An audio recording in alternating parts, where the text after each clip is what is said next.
మీరు పట్నంలో ఎటన పోయేటప్పుడు గీ ముచ్చట గమనించిర్రా? కొందరు బయట రాష్ట్రం ఆడక్కలు తోవల నిలబడి గడియారాలు, ఇయర్ ఫోన్స్ ఇంకా అవోటి ఇవోటి అన్ని యాపిల్ కంపెనీయే అమ్ముతుంటారు. అవి కూడా అగ్గసగ్గకే. అది చూసి చాలా మంది అరే యాపిల్ కంపెనీ మాల్ గింత అగ్వనా, వీళ్ళు ఎడ్డోళ్ళున్నట్టుర్రు అని బేరం ఆడకుండానే కొనక్కపోతారు. తీరా ఇంటికి పోయినాక ఇప్పి చూసి పర్షాన్ అవుతారు. ఎందుకో తెలుసా? ఇగో ఇందుకు.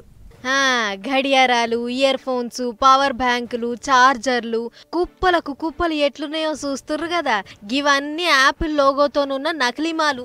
మనం ఇన్నొద్దులు రోడ్ల మీద యాపిల్ కంపెనీ అని కొని మోసపోయినాం చూడుర్రి, గామాలే. లెక్కకు చెప్పాలంటే అసలైన యాపిల్ కంపెనీ వస్తువులు ఏది కూడా రోడ్ల మీద పెట్టి అమ్మరు. వాటి ధరలు కూడా పిఠాన పిరం ఉంటాయి. మీదంగా గింతకి గంతకి అని బేరవాడే ముచ్చట కూడా ఉండదు. కానీ గీడ పట్టుబడ్డ నకిలీ మాల్ మాత్రము పేరుకే యాపిల్, కానీ మనం ఎంతకు బేరవాడితే అంతకే దొరుకుతాయి.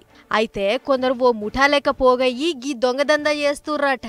బొంబాయికెంచి మాల్ తీసుకొచ్చి మన పట్నంలో పెట్టి అమ్ముతుర్రు. అట్లా రోడ్ల మీద ఏడబడితే ఆడనే అడ్డేసి వచ్చిపోయే జనాలకు చూపించుకుంటా ఇది ఒరిజినల్ కంపెనీ, కావాలంటే చూసుకోర్రి అని బోర్లేసి ఉచితార్థంగా పైసలు కుప్పనూక్కుంటుర్రు.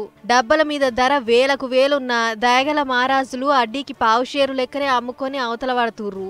అట్లా ఈ ముచ్చట అటు ఇటు పోయి అసలైన యాపిల్ కంపెనీ వాళ్ళకు తెలిసింది. ఈగేముంది, టాస్క్ ఫోర్స్ పోలీసు వాళ్ళకు మతలబు అందిస్తే వాళ్ళు గట్టిగా గేరేసి ఓ ముగ్గురి పట్టుకుర్రు. వాళ్ళ తా నుంచి మొత్తం 2700 సామాన్లను సీజ్ చేసి దొంగలను జైలుకు తోలిర్రు. వీటి విలువ అందాజా 2 కోట్ల దాకా ఉంటదని చెప్పుకొస్తుర్రు అధికారులు.